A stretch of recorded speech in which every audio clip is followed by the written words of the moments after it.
So in this video, I will be comparing the Portkeys BM5 to the Osee G7. If you haven't seen my previous video about the Osee G7, go ahead and check that out first. Now I've had the BM5 for over a year and some change now, and unfortunately it's time for a replacement. With that being said, let's take a look at some of the key differences I found between these two monitors, starting with the obvious, the size and build quality. Now the Osee G7 weighs around 450 grams while the Portkeys BM5 weighs 340, which only makes sense since the BM5 is a 5-inch monitor while the G7 is a 7-inch monitor. Now the BM5 is made out of all aluminum, so it's pretty solid all around, while the G7 is made out of aluminum skeleton with polycarbonate front and back housings.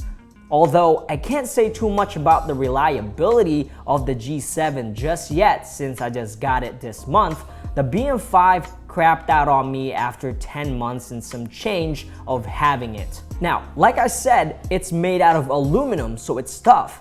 But what got me is the battery compartment on the back of the monitor. One day the BM5 just would not power up. I tried different batteries, and upon unscrewing a small plate on the back, I noticed that the soldering job on the battery connector was horse dookie butt.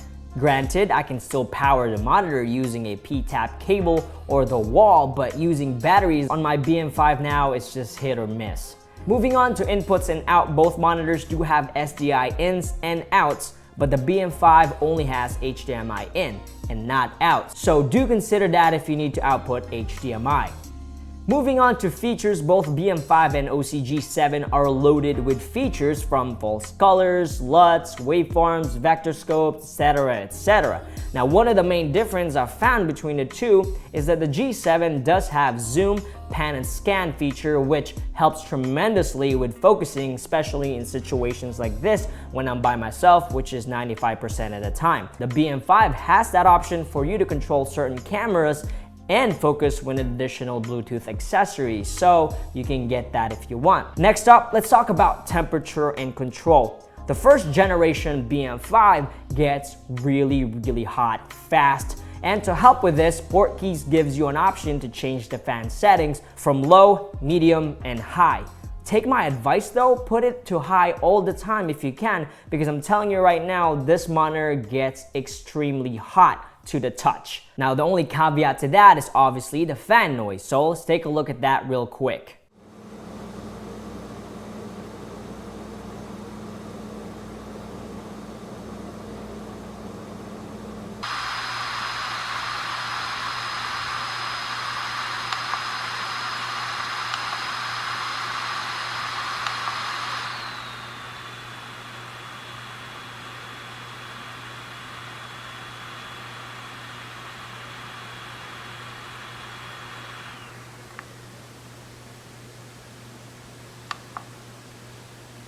As of right now, I haven't noticed the G7 getting as hot as the BM5, but I will give you guys an update later if it does. Alright, next, let's talk about the latency between the two monitors. Like I said previously, the G7 does have latency issues, but it doesn't bother me that much. I actually believe both of these monitors are pretty good as far as latency goes. Next up is power draw between the two. Using the same exact battery on both monitors at max brightness, the G7 lasted 2 hours and 25 minutes, while the BM5 lasted for 3 hours and 5 minutes, which makes sense in a way since the G7 has 1,000 more nits than the BM5, so it's drawing more power. 2 hours on one charge isn't really that bad in my opinion, but that's just me.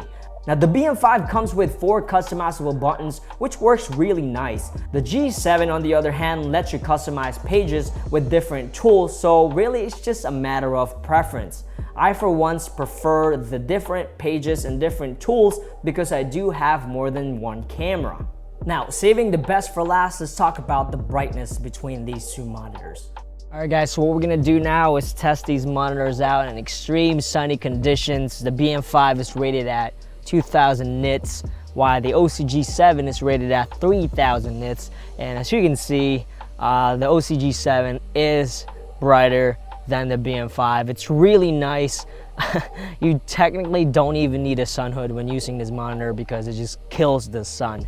It is 100 degrees Celsius right now. You can probably tell by looking at my face. It's really hot and the sun is directly right above us. Now in a situation like this, a 400 nits monitor or a 1000 nits monitor is not gonna work. So like I said earlier, a 2000 nits is probably my minimum. I will never go down.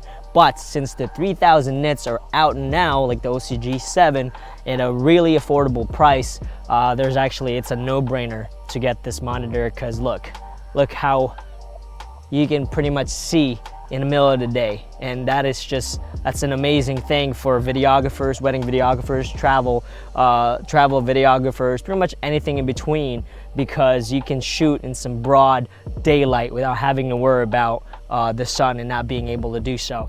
So the verdict, the Osee G7 is a pretty good upgrade for me coming from the Portkeys BM5.